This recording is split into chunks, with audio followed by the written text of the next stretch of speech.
히랍 신화에 보면 탄타루스 왕의 이야기가 나옵니다. 이 탄타루스 왕이 제우스 신이 먹는 음식을 먹게 되면 영원히 죽지 않는다, 불멸한다, 이런 이야기를 듣고 몰래 제우스 신의 음식을 훔쳐 먹다가 잡히게 됩니다. 그리고 그 죄의 형벌로 평생 마시지 못하고 먹지 못하는 형벌을 받게 됩니다. 이 탄타루스 왕이라면 얼마나 많은 음식들이 앞에 놓여 있겠습니까? 근데 그 많은 음식들을 앞에 두고 물을 먹고 싶어서 손을 컵에다 대려고 하면 컵이 뒤로 막 도망가는 거예요. 잡을 수가 없게 됩니다. 그래서 물을 마시지를 못해요. 음식을 먹기 위해서 열매에 손을 대면 열매가 막 하늘로 올라갑니다. 여러분, 좋은 음식들을 앞에 놓고 먹지 못한다면 어떤 느낌이 드실까요? 좋은 음식을 놓고도 먹지 못한다면 인간에게 있어서 그것만큼 큰 고문이 있을까요? 우리가 한두 시간만 그 식사 시간을 놓치게 되면 이 시장기 때문에 막 허겁지겁 음식을 먹게 되는데 좋은 음식을 놓고 먹지 못한다는 것, 이거는 굉장한 고통스러운 건데 이 탄타루스 왕이 평생을 그런 고통 속에서 살았다는 거예요. 그래서 붙여진 영어 단어가 텐트라이징이라는 단어입니다. 애간장을 태우다. 이때 이 애간장을 태운다는 이 이야기는 막 몸에 창자가 막 꼬이는 것처럼 굉장한 갈증과 갈급함을 느끼는 상태에서 의미인 것입니다. 눈에 보여도 먹지 못하고 마시지 못하는, 정말 괴롭겠죠. 근데 사실은 모든 사람들이 추구하고 있는 이 세상의 모든 영광이 그렇지 않을까요? 세상에서 많은 영광들을 누리고 싶지만 잡았나 싶으면 금방 없어지는 것 같고, 내 안에 품었나 싶으면 확인해 보면 사실은 비어있는, 그래서 목마름은 점점 커질 수밖에 없는 겁니다. 뭔가 갖고 싶어서 바등바등 노력하고 수고하고 쉬지 않고 밤낮을 일하는데도 불구하고 결과가 없는 그런 그 허탈감이 있잖아요. 그럴 때 그 사람이 갖는 그 허망함을 우리가 설명할 수 있겠습니까? 그런데 오늘 본문에서 예수님은 우리에게 전혀 다른 말씀을 해주십니다. 마태복음 5장 6절에서 의에 주리고 목마른 자는 복이 있다, 이 말씀을 해주십니다. 여러분, 여기에서 예수님께서 의에 주리고 목마른 자는 복이 있다라고 할 때 주리고 목마르다, 이 주리고 목마르다는 이 의미를 먼저 우리가 이해를 해야 됩니다. 왜냐하면 주리고 목마르다는 이 의미는 절대 궁핍의 상황에서 이 단어가 나온 겁니다. 절대 궁핍.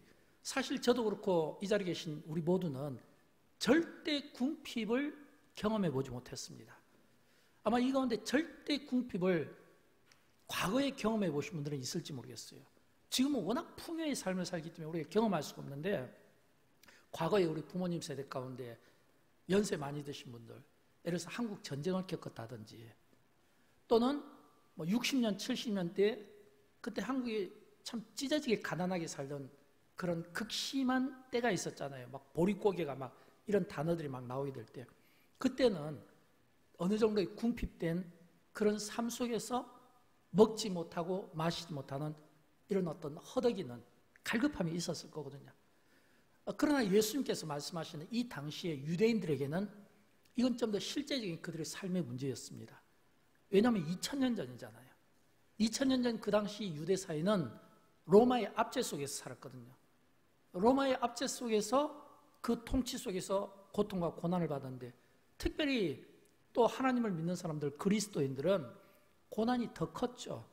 왜냐하면 로마의 압제다 플러스 그들이 예수 믿는다는 그 이유로 그들의 삶의 환경에서 미움받기도 하고 왕따당하기도 하고 쫓겨나기도 하고 때론 직장에서 쫓겨나기도 하고 예수를 믿기 때문에 당해야만 하는, 감내해야만 하는 그런 어떤 고통들, 극심함이 또 따라가는 거예요. 그래서 그들에게 줄이고 목마르다, 이 의미는 이건 절대 빈곤의 상태에서 나오기 때문에 그들이 충분히 이해할 수가 있는 겁니다. 근데 복이 있다, 줄이고 목마르다는 이 의미가 이해되면 이해될수록 이게 복이 있다라고 하면 이건 역설의 말씀인데 이건 진짜 받아들이기 어려울 거예요. 만약 줄이고 목마른 자가 괴롭다 이러면 이건 이해가 되는데 복이 있다는 겁니다. 근데 예수님께서 우리에게 산상설교를 통해서 힌트를 주셨어요. 그게 뭐냐면 앞에 의를 붙인 겁니다. 의를 위하여 줄이고 목마른 자는 복이 있다. 이렇게 된 거예요. 그렇다면 의를 위하여 줄이고 목마르다는 이 표현 속에서 우리가 딱 깨닫는 건 예수님께서 이 말씀을 하신 것은 육적인 의미에서 하신 말씀이 아니라 영적인 의미에서 하신 말씀이구나. 영적으로 이 말씀을 받아야 된다라고 하는 것을 우리가 깨닫게 된다라고 하는 것입니다. 왜일까요? 인간은 육체도 가지고 있지만 영혼도 가지고 있기 때문입니다. 인간이 육체도 가지고 있지만 영혼도 가지고 있어요. 근데 육체는 육이 원하는 것만 쫓게 되어 있습니다. 우리가 좋은 것 먹고 또 우리가 좋은 음료를 마시고 우리가 몸을 위해서 뭔가 애를 쓰고 노력하는 것은 전부 우리 육이 본능이 우리에게 원하는 거예요. 좋은 음식을 원하고 좋은 집을 원하고 좋은 어떤 삶의 주거 환경을 원하고 몸이 원하는 거예요. 근데 몸이 원하는 대로만 살아가면 행복할 것 같아도 나중에는 갈증이 더 커진다니까요. 또 몸이 원하는 것을 다 얻을 수도 없는 거예요. 히랍 신화에 나오는 이 왕의 이야기를 우리가 통해서도 간접적으로 볼 수 있는 겁니다. 그래서 우리는 이 육도 가지고 있지만 영혼도 가지고 있다는 사실을 우리가 늘 잊으면 안 되는 겁니다. 그러면 여러분 영혼은 어떨까요? 육이 우리 몸이 원하는 것을 원한다면 영혼은 하나님을 찾게 되었습니다. 우리의 영혼은 하나님을 찾게 되었어요. 하나님에 대한 갈망함을 갖게 되어 있습니다. 어린아이들이 본능적으로 아빠 엄마를 찾는 것처럼 우리의 영혼은 본능적으로 하나님을 갈망하는 마음이 있다는 거예요. 갈급하는 마음. 우리가 성경을 보다 보면 이 하나님을 갈망한다 또는 갈급하다 이런 표현들이 많이 나오고 있어요. 특별히 시편에 보면 많이 나와요. 시편에 보면 내 영혼이 주를 갈망하며 또는 내 영혼이 주를 찾기에 갈급하나이다. 여러분 이런 말씀들을 많이 보게 되잖아요. 이 말씀은 우리가 육체도 있지만 영혼도 있고 우리가 육에 따라서 사는 존재가 아니라 영혼을 우리가 사모하며 하나님을 찾는 본능을 가지고 살아야 되는 것을 우리에게 말씀해 주고 있는 겁니다. 우리가 그중 대표적으로 시편 63편 1절과 42편 1절 말씀을 우리 같이 한번 읽어보도록 할까요? 하나님이여 주는 나의 하나님이시라. 내가 간절히 주를 찾되 물이 없어 마르고 황폐한 땅에서 내 영혼이 주를 갈망하며 내 육체가 주를 앙모하나이다. 하나님이여 사슴이 갈급함같이 내 영혼이 주를 찾기에 갈급하나이다. 이걸 보면 내 영혼이 주를 갈망하며 내 영혼이 주를 찾기에 갈급하나이다. 저는 여러분 할 수만 있으면 우리의 삶이 육이 원하는 대로 사는 삶을 살지 말고 영이 원하는 영혼의 목마름을 가지고 저와 여러분이 살았으면 좋겠어요. 그렇다면 예수님께서 목마르고 줄인 자가 복이 있다 라고 했을 때 이제는 이 의미가 이 줄이고 목마름이 육의 목마름이 아니라 의를 향한 갈망이고 목마름인 것을 이제 우리가 알 수 있겠죠. 왜냐하면 앞에서도 말씀드린 것처럼 이 세상을 향한 갈망은 절대로 만족하지 못합니다. 우리가 아무리 좋은 음식을 먹어도 만족할 수가 없어요. 또 우리가 아무리 좋은 것을 갖고 싶어도 만족할 수가 없어요. 물질이든 권세든 그 어떤 것도 마찬가지예요. 그래서 우리는 이 세상의 것으로는 절대 우리가 만족할 수 없다는 것을 우리가 다시 한번 마음에 새겼으면 좋겠어요. 그런 인간의 마음을 가장 정확하게 아신 분이 예수님이십니다.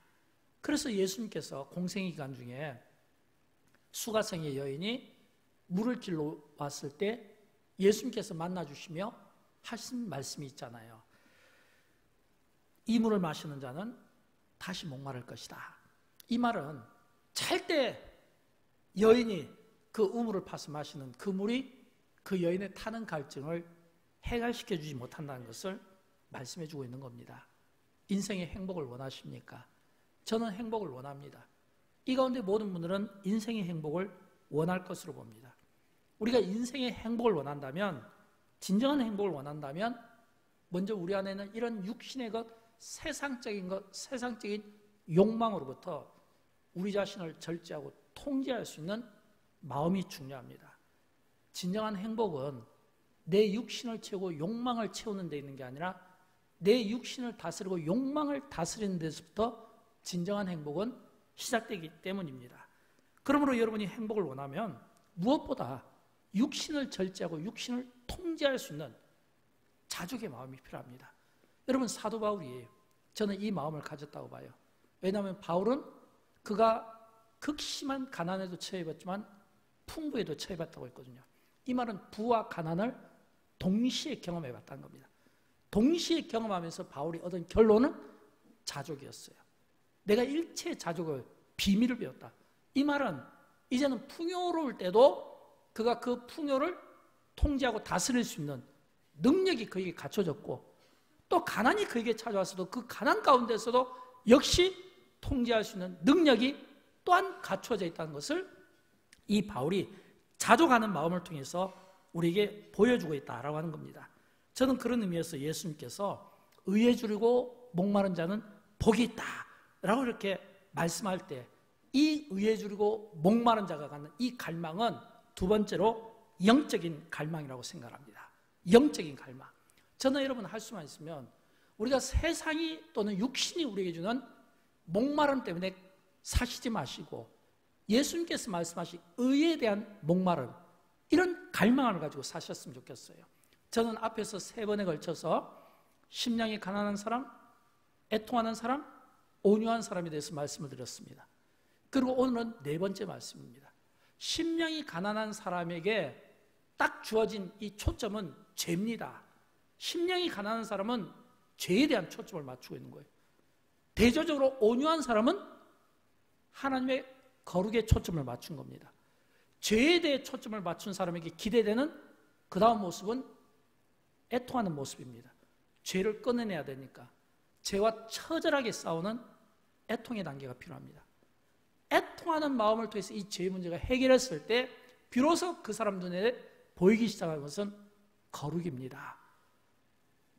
죄가 하나님의 거룩을 보지 못하게 했는데 죄의 문제를 해결받으니까 하나님의 거룩이 선명하게 보이기 시작한 거예요. 그러니까 이 하나님의 이 거룩에 대한 이 열망, 갈망을 가질 때 그 다음 4번째 단계가 바로 의에 주리고 목마른 이 의의 단계에 비로소 진입하게 된다라고 하는 것을 우리에게 보여주는 겁니다. 이 의에 주리고 목마른 단계, 이 단계가 4번째 단계이면서 동시에 우리가 하나님 앞에 섰을 때 가질 수 있는 마지막 성품입니다. 왜냐하면 예수님께서 산상설교를 통해서 우리에게 8가지 성품에 대해서 말씀해 주셨잖아요. 그런데 그 8가지 성품 가운데 4가지 성품은 하나님 앞에 서 있는 나의 모습을 보는 것입니다. 그리고 5번째부터 8번째까지는 사람 앞에서 모습입니다. 하나님 앞에서와 사람 앞에서의 모습은 달라야 되잖아요. 하나님 앞에서의 모습은 딱 섰을 때 죄가 발견되는 거예요. 그리고 2번째는 회개를 통해서 애통의 문제고, 3번째는 하나님의 거룩이 보일 때, 4번째는 이제는 이 거룩에 대한 이 담고 싶어하는 마음, 열망, 갈급함, 이게 의에 주리고 목마른 거거든요. 이 단계에 다다랐을 때 비로소 하나님 앞에 선 우리의 성품이 최고의 절정의 단계에 다다랐다는 거예요. 다시 말하면 의에 주리고 목마른 그런 단계의 신앙생활을 여러분이 하게 된다면 그거는 하나님 앞에서 최고의 영적인 충만함의 상태에서 최고조에 달하는 그런 영적인 단계 수준에 여러분이 다다랐다고 그렇게 보시면 돼요. 특징이 하나님 앞에서의 마지막 단계이기 때문입니다. 여러분, 이런 이 의에 주리고 목마른 이 단계가 어떤 단계일까요? 예수님께서 산상설교를 통해서 이런 결론을 주셨잖아요. 마태복음 6장 33절 말씀 같이 한번 읽어보도록 할까요? 너희는 먼저 그의 나라와 그의 의를 구하라. 그리하면 이 모든 것을 너희에게 더하시리라. 아멘. 예수님께서 그의 나라와 그의 의를 구하라고 했잖아요. 그의 나라와 그의 의를 구하라. 이 말씀은 앞에 있는 같은 의인데 이 의는 어떤 의냐면 좀 더 우리에게 구체적으로 선명하게 보여주는데, 여기에서 하나님의 의는 하나님의 통치를 가리키는 겁니다. 하나님의 지배 원리를 가리키는 겁니다. 하나님의 통치 원리, 하나님의 지배 원리가 어디에서 시작하냐면 하나님의 의에서부터 시작한다는 겁니다.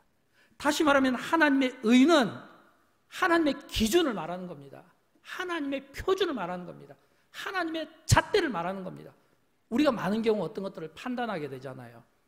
예를 들어서 어제 임직식을 놓고 잘했다 못했다, 순서에 대해서 잘했다 못했다, 설교에 대해서 잘했다 못했다, 이런 이 판단의 옳고 그름을 우리는 많은 경우 내가 하는 겁니다.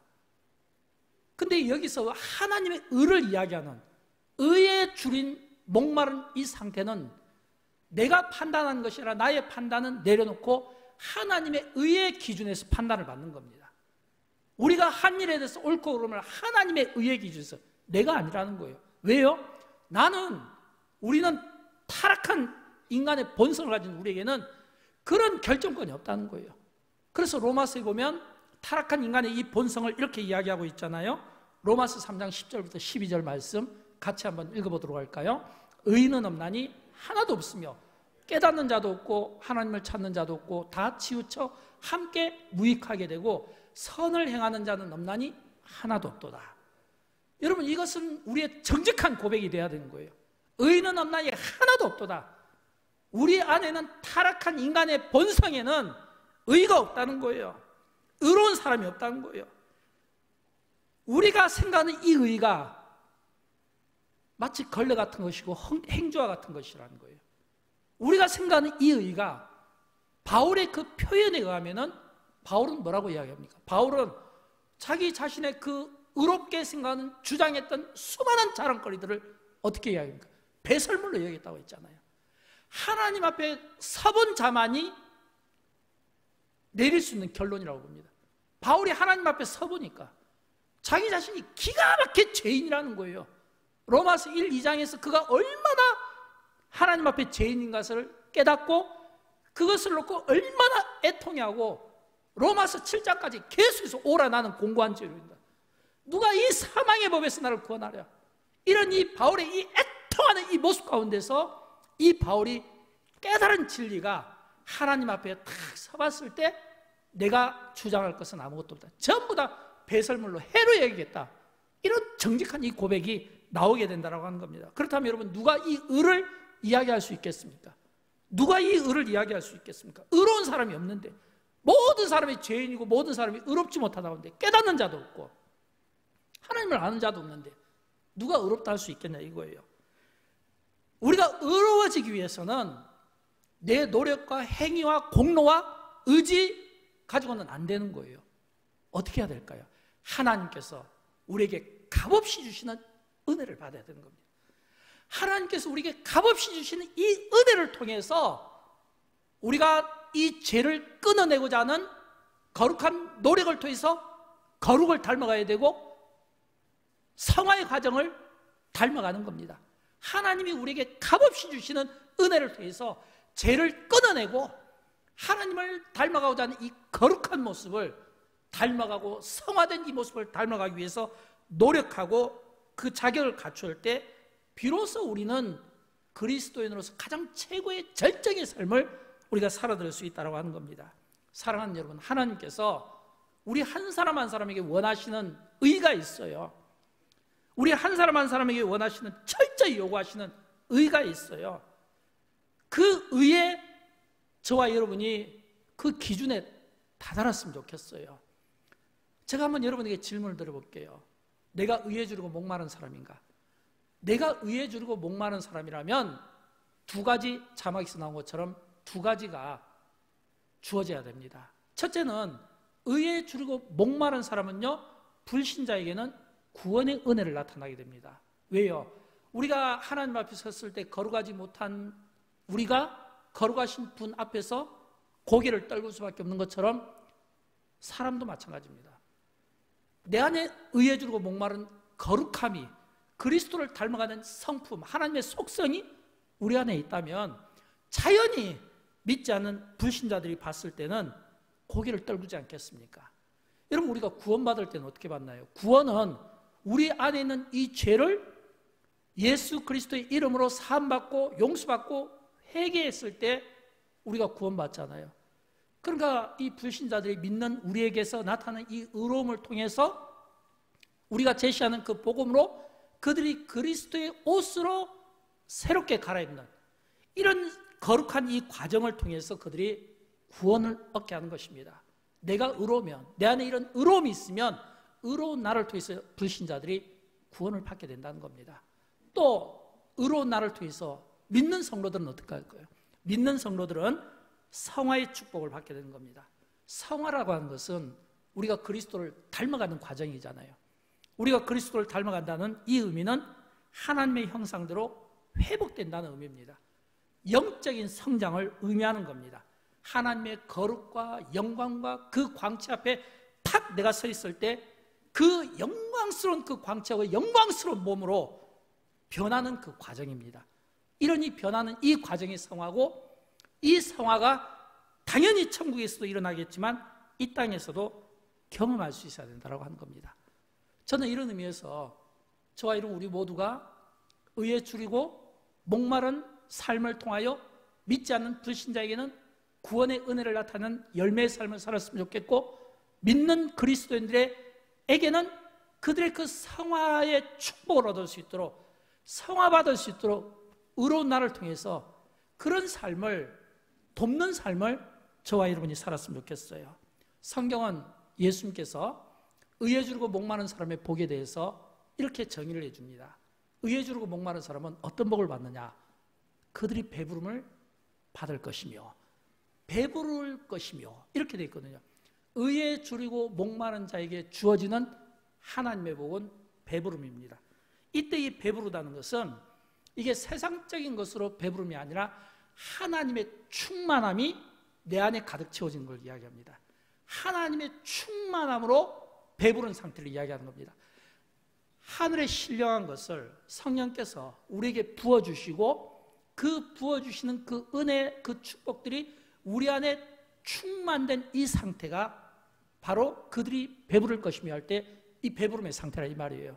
좀 쉬운 예로 시편에 보면 다윗이 이런 고백을 했잖아요. 23편 1절에서 여호와는 나의 목자시니 내게 부족함이 없으리로다. 여호와는 나의 목자시니 내게 부족함이 없으리로다 라고 할 때 이 부족함이 없다는 이 의미가 바로 배부른 상태를 이야기하는 겁니다. 하나님의 것으로 가득 채워진 상태를 이야기하는 거예요. 근데 이 배부를 것이며 라고 할 때 이 배부름 속에는 예수님 자신을 우리에게 보여주기도 합니다. 예수님 자신, 예수님이 우리 안에 계시면 우리가 초막에 살든, 우리가 어떤 삶의 어려움을 당하든, 무슨 환경에 놓여있든 관계없이 내잔이 넘치는 배부른 경험을 하게 되는 것입니다. 그래서 예수님께서 자신을 가르쳐 이렇게 말씀해 주셨어요. 요한복음 4장에서 내가 주는 물을 마시는 자는, 예수님이 생수라고 말씀해 주시고, 또 요한복음 6장 35절에서는 나는 생명의 떡이니, 예수님께서 떡이라고 말씀해 주셨잖아요.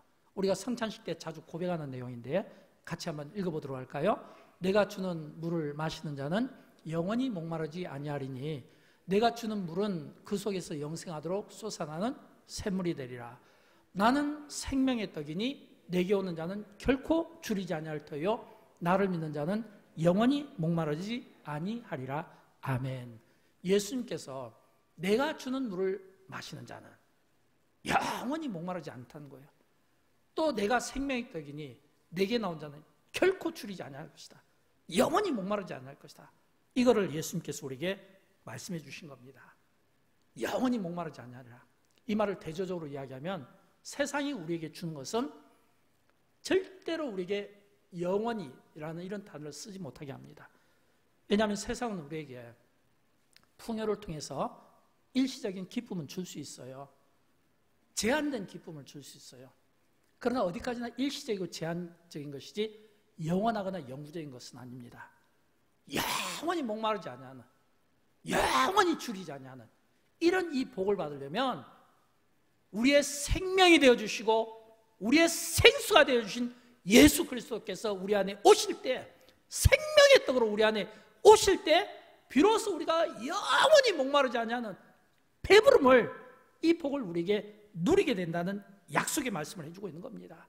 사랑하는 여러분, 저는 저와 여러분 우리 모두가 이 세상에 살면서 의에 줄이고 목마른 자의 성품을 통해서 하나님이 보고 싶어하는 최고의 높은 그리스도인의 이 절정의 단계까지 우리가 우뚝 올라갔으면 좋겠고요. 동시에 이 복을 천국에서도 이 땅에서도 누렸으면 좋겠어요. 여러분, 천국이 얼마나 좋은 곳입니까? 우리가 바빠서 아직 하나님이 우리를 부르시지 않아서 우리가 기다리고 있지만 사실은 천국은 우리가 두려워할 곳이 아니에요. 천국은 우리가 사모하고 목말라 할 것입니다. 왜냐하면 성경에 보면 천국과 지옥에 대해서 굉장히 선명하게 보여주고 있는데, 이 천국의 특징은 영생수 강이 흐르면서 영원한 만족을 우리에게 주는 곳입니다. 요한계시록의 표현을 볼까요? 요한계시록에 보면 21장 6절에 보면 생명의 샘물이라고 되어 있거든요. 또 요한계시록 22장 1절로 2절에 보면 생명수의 강을 내게 보인다고 되어 있거든요. 어떤 의미인지 우리 같이 한번 이어서 읽어보도록 할까요? 또 내게 말씀하시되 이루었도다. 나는 알파와 오메가요 처음과 마지막이라. 내가 생명수 샘물을 목마른 자에게 값없이 주르니 또 그가 수정같이 맑은 생명수의 강을 내게 보이니 하나님과 및 어린 양의 보좌로부터 나와서 길 가운데로 흐르더라. 강 좌우에 생명나무가 있어 12가지 열매를 맺되 달마다 그 열매를 맺고 그 나무 잎사귀들은 만국을 치료하기 위하여 있더라. 아멘. 여러분, 여기서 이 천국이요, 우리에게 어떤 축복을 주냐면, 만족을 주냐면 강이 흐르는, 영생수 강이 흐르는 생명수 샘물을 목마른 자에게 값없이 준다 했어요. 이 생명수를요 강을 통해 우리에게 보여주신다고 했습니다. 이 말은 뭐냐면 천국은 물이 마르지 않는다는 거예요. 인간의 몸이, 그 신체가 수분으로 되어 있는데 인간이 물 없이 살 수 없잖아요. 물이 마르지 않는 이 복을 주신다는 거예요.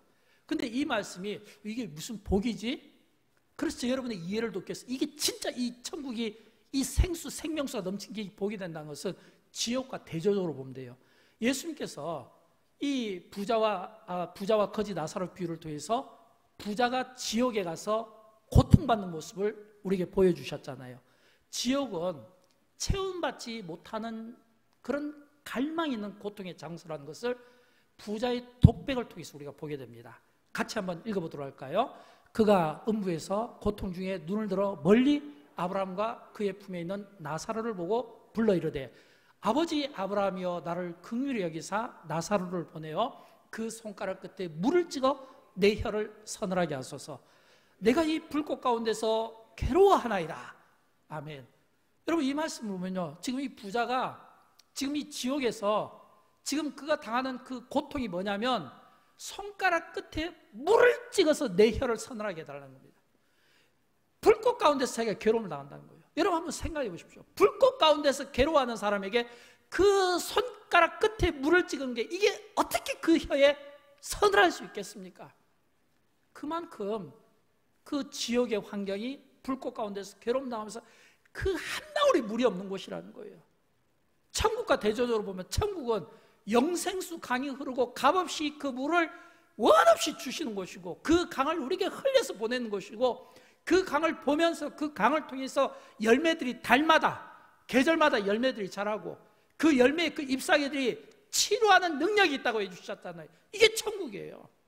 지옥은 손가락 끝에 물 한 방울만 찍으면 그게 자기 혀를 갖다 서늘할 수 있겠습니까? 그 정도로 고통받는 고통의 장소가 바로 지옥이라는 겁니다. 그러므로 우리는 이 말씀을 통해서 오늘 의에 줄이고 목마른 사람들이 받는 축복이 무엇인가를 제대로 우리가 인식하면 좋겠죠. 여러분, 예수님께서 의에 줄이고 목마른 자가 복이 있다라고 할 때 이 복은 천국에서도 이 땅에서도 우리가 누리는 하나님의 것으로 충만한 영적인 포만 상태, 이게 진짜 복이라는 거예요. 여러분, 행복하기를 원하십니까? 우리가 이 땅에서 행복하게 살려면 우리가 갈망하는 것에 대해서 체인지가 필요합니다. 우리가 많은 경우 갈망을 어디에서 하나요? 물질에서 찾고 싶어 합니다. 물질에 대한 갈망, 목마름이 있어요. 또 그런가 하면 이 건강에서도 찾고 싶어 하고요. 또는 좋은 음식, 또는 좋은 집, 또는 좋은 자동차. 예수님께서 우리에게 역설로 권면하는 것은 의에 줄이고 목마른 자가 복이 있다는 거예요.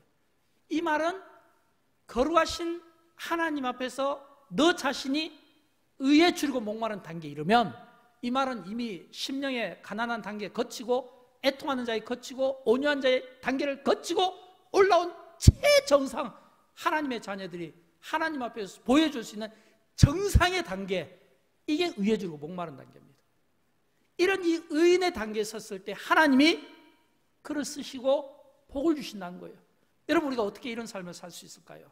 하나님은 성경을 통해서 그분의 마음을 우리에게 보여주고 싶어 하는데, 하나님의 마음이 어떤 마음이냐면 오늘 의에 주려고 목마른 한 사람을 찾고 싶어 한다는 거예요.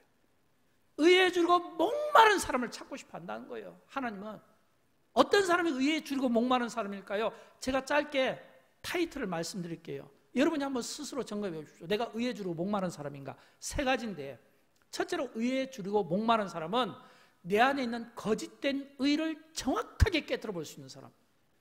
내 안에 있는 거짓된 의라는 것은 내 안에 가지고 있는 모순, 내 안에 가지고 있는 잘못된 생각, 사상들, 내가 의라고 생각하는 것들을 하나님의 거룩의 관점에서 그 의에서 보게 되면 잘못이라는 것을 정확하게 진단할 수 있는 사람이어야 된다는 거예요. 두 번째는 하나님의 말씀에 전념하는 사람입니다. 여러분, 성경은 결론적으로 하나님의 의에 대한 말씀입니다. 성경 말씀은 전부 하나님의 의에 초점이 맞춰져 있는 겁니다. 이 말은 우리가 하나님의 말씀과 씨름하며 우리가 하나님의 말씀에 생명을 걸을 수 있어야 된다는 거예요.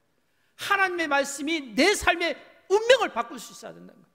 내가 하나님의 말씀 따라 내가 사는 삶인가, 이걸 우리가 볼 수 있어야 되는 거예요. 이러한 삶이 의에 주르고 목마른 삶입니다. 세 번째로 의에 주르고 목마른 사람은 적극적으로 그리스도인의 삶을 가정과 직장, 교회에서 보여줄 수 있어야 됩니다. 이 말은 그리스도인의 정체성을 가지고 나의 이 의에 주르고 목마른 이런 의인의 삶, 의로운 삶, 하나님이 인정하신 삶, 그리스도인다운 삶, 이런 이 삶을 가정에서도 볼 수 있어야 되겠고, 직장에서도, 교회에서도, 일터에서도 모든 삶의 환경 영역에서 그런 그리스도인의 정체성을 보여줄 수 있어야 된다는 거예요. 그런 나의 의로움을 보여줄 수 있어야 된다는 거예요. 여러분의 이해를 돕기 위해서 구약 성경에서 아브라함을 한번 생각해 보십시오. 아브라함을 생각하면 그가 의로운 사람이라는 것을 알 수 있습니다. 하나님이 찾으시는 의로운 사람이라는 걸 알 수 있어요. 왜냐하면 천사를 통해서 하나님께서 소돔성, 고모라성의 그 심판과 멸망에 대해서 말씀할 때 이 아브라함이 하나님 앞에 기도의 자리로 왔을 때 어떤 기도를 드렸습니까? 하나님, 우리 조카 롯이 그곳에 살고 있는데 조카 롯 좀 구해주세요. 이렇게 기도를 한 게 아니에요. 어떻게 기도했죠? 하나님, 이 성 중에 의인이 있는데 그 의인 가운데 이 성을 멸하시겠습니까? 의인이 있는데 하나님 앞에서 의인을 이야기한 거예요. 이것은 어떤 의미로 보면 하나님을 흡족하게 만든 질문이고 하나님을 꼼짝 못하게 하는 질문이에요. 왜냐하면 하나님은 공의의 하나님이시잖아요. 공의의 하나님이시고 공의를 행하시는 하나님이신데 의를 행하는 자를 죽일 수 있겠습니까? 그러니까 아브라함이 그거예요. 하나님, 이 가운데 의인이 있는데 이 성을 멸할 겁니까? 이 말은 의인이 있으면 하나님의 속성이 멸하면 안 되잖아요. 이 이야기잖아요. 하나님이 그 기도를 얼마나 기쁘게 받으셨는지 의인이 있으면 그 성을 멸하지 않겠다고 아브라함에게 약속해 주시지 않았습니까? 그렇다면 아브라함은 그가 의에 주르고 목마른 자의 삶을 그 시대에 살아야 됐다는 뜻 아니겠습니까? 에레미야 선지자를 생각해 보십시오. 눈물의 선지자잖아요. 눈물의 선지자라는 것은 얼마만큼 그가 예루살렘 성과 이스라엘 백성들의 그 죄상을 보면서 눈물을 흘렸겠습니까? 에레미야서 5장 1절 말씀 우리 같이 한번 읽어보도록 할까요? 너희는 예루살렘 거리로 빨리 다니며 그 넓은 거리에서 찾아보고 할라. 너희가 만일 정의를 행하며 진리를 구한 자를 한 사람이라도 찾으면 내가 이 성읍을 용서하리라. 너희가 만일 정의를 행하며 진리를 구한 자를 한 사람이라도 찾으면, 이 말을 바꿔 이야기하면 예루살렘 성이 멸망당하고 수치를 당한 것은 하나님이 찾으시는 의인 한 명이 없어서 그런다는 거예요. 이 말을 바꿔 이야기하면 그 예루살렘 성이 멸망받게 된 것은 그 성내에 사는 사람들이 온갖 거짓과 불법이 난무하고 서로 다투고 분열과 싸움을 일삼으니까 의인이 없다는 거예요. 의인 한 명이 없어서 그 성이 멸망당했다면 이게 얼마나 수치스럽고 이게 얼마나 부끄러운 일이야 이거예요. 그러니까 에레미야가 눈물을 흘리지 않을 수 있겠습니까? 에레미야가 그 애가를 통해서 얼마나 통곡하는 그 모습을 볼 때 에레미야의 그 통곡은 의인 한 명을 찾지 못한 목마름에서부터 시작됐다는 겁니다. 여러분, 의에 주르고 목마른 자는 복이 있다는 것은 바로 그런 의미예요. 저는 여러분, 우리 모든 성도들이 예수님께서 말씀하신 그 그리스도인의 성품 4단계의 삶을 살았으면 좋겠어요. 아마 이 가운데 어떤 분에게는 심령의 가난한 상태가 있을지 모르겠습니다. 빨리 2단계 애통하는 삶으로 와서 회개 문제를 끊어버리십시오. 그리고 더 이상 애통의 단계에 머무르지 마시고 이제는 하나님의 거룩을 닮아가려고 노력하십시오. 언제까지 계속해서 죄의 문제로 싸우고 언제까지 울면서 신앙생활합니까? 이제는 하나님의 그 거룩의 성품을 닮아서 온유한 모습을 좀 보여주십시오. 그리고 한 단계 더 나가서 이 온유한 자에게서 기대되는 네 번째 성품은 의에 주르고 목마른 삶이거든요. 하나님의 의를 드러내고자 하는, 하나님의 의를 알고 그 시대를 보는, 하나님이 찾으시는 그 한 사람의 그 의인의 모습을 우리가 보여줄 때 세상은 의인된 나를 통해 변하게 되어 있고 세상은 구원받게 되어 있는 겁니다. 저는 영광교회를 통해서 많은 의에 주르고 목마른 단계의 분들이 나오셨으면 좋겠어요.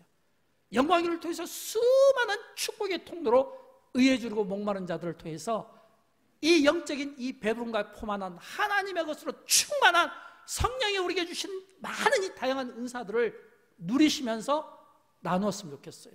그러면서 동시에 우리 모든 성도들 가운데 이번에 임직받은 직분자들도 의에 주르고 목마른 분들이 많이 나왔으면 좋겠고, 이미 임직받은 우리 당회원과 우리 모든 재직과 모든 성도들에게도 의에 주르고 목마른 심정이 되었으면 좋겠어요.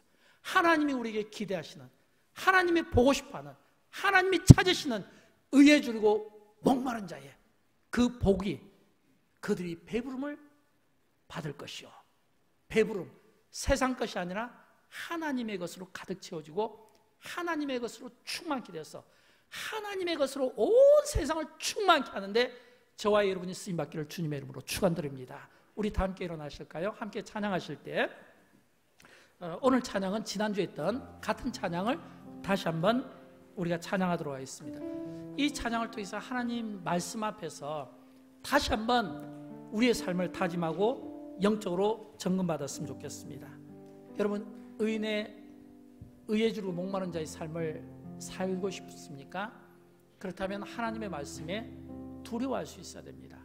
하나님의 말씀에 순종할 수 있어야 돼요. 하나님의 말씀에 내 운명을 걸을 수 있어야 돼요. 그럴 때 우리는 의에 주르고 목마른 삶을 살게 될 것입니다. 우리 같이 찬양하도록 합니다.